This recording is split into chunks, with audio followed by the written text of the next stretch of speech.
Une expulsion qui intervient alors que le Mali affiche au grand jour sa coopération avec la Russie. Sergueï Lavrov est à Bamako pour 48 heures. Première fois qu'un chef de la diplomatie russe se rend dans le pays.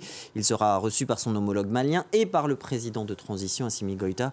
Un déplacement symbolique que l'on va commenter avec vous, Thierry Vircolon. Bonjour, vous êtes chercheur associé au Centre Afrique subsaharienne de l'IFRI, l'Institut français des relations internationales. Merci beaucoup d'avoir accepté l'invitation du Journal de l'Afrique. Que vient chercher Sergueï Lavrov ? Bonsoir. Je pense que Sergueï Lavrov vient surtout consacrer le nouveau partenariat entre Bamako et Moscou. Depuis 2021 et la fin du partenariat avec la France, Bamako s'est tourné vers Moscou et il y a eu beaucoup d'aide militaire qui a été fournie l'année dernière, en 2022 et encore récemment, y compris des moyens aériens, des hélicoptères, des avions. Et donc, on a vu ce partenariat militaire se développer et c'est maintenant, en effet, une sorte de consécration et d'officialisation de ce partenariat.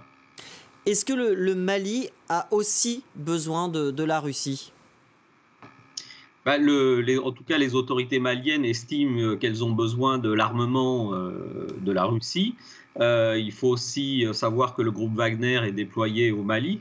Donc, ces autorités, en effet, utilisent et requièrent de l'aide militaire russe.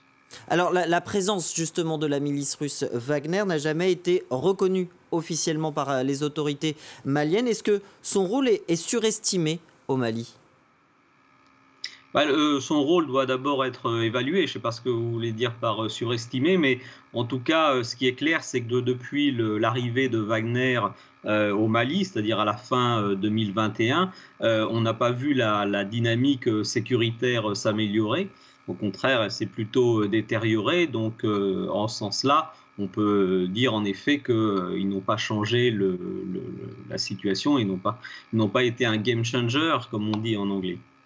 Le but de la Russie, c'est de se poser au Mali un peu comme un ultime recours face à l'Occident, comme un sauveur, comme elle peut le faire au Burkina Faso, en Centrafrique ? Oui, c'est en effet d'apparaître comme maintenant le nouveau partenaire de sécurité des autorités maliennes et en effet, après qu'elles aient rompu avec la France, et d'apparaître comme étant un acteur majeur au Mali, mais également au Sahel. Et d'ailleurs, l'intérêt de la Russie pour le continent africain, il n'est pas nouveau. Est-ce que c'est la guerre en Ukraine ? Est-ce que vous l'aviez évoqué au début de cette interview aussi, la perte d'influence de la France sur le continent qui accélère ce retour ?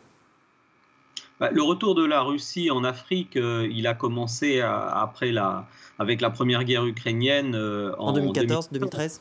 Et donc, c'est à partir de ce moment-là qu'on a vu que Moscou a redécouvert le continent, parce qu'avant, il l'ignorait assez largement.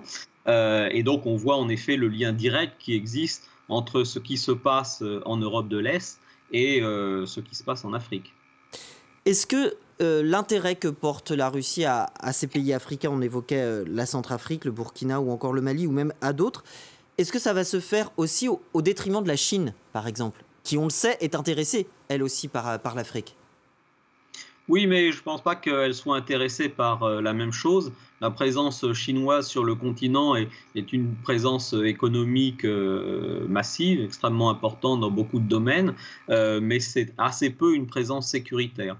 Or, on voit que la présence russe, au contraire, est très peu une présence économique, mais surtout une présence sécuritaire. Merci beaucoup Thierry Vircolon d'avoir été l'invité du Journal de l'Afrique ce soir. Je rappelle que vous êtes chercheur associé au Centre Afrique subsaharienne de l'IFRI. Merci à vous. Merci.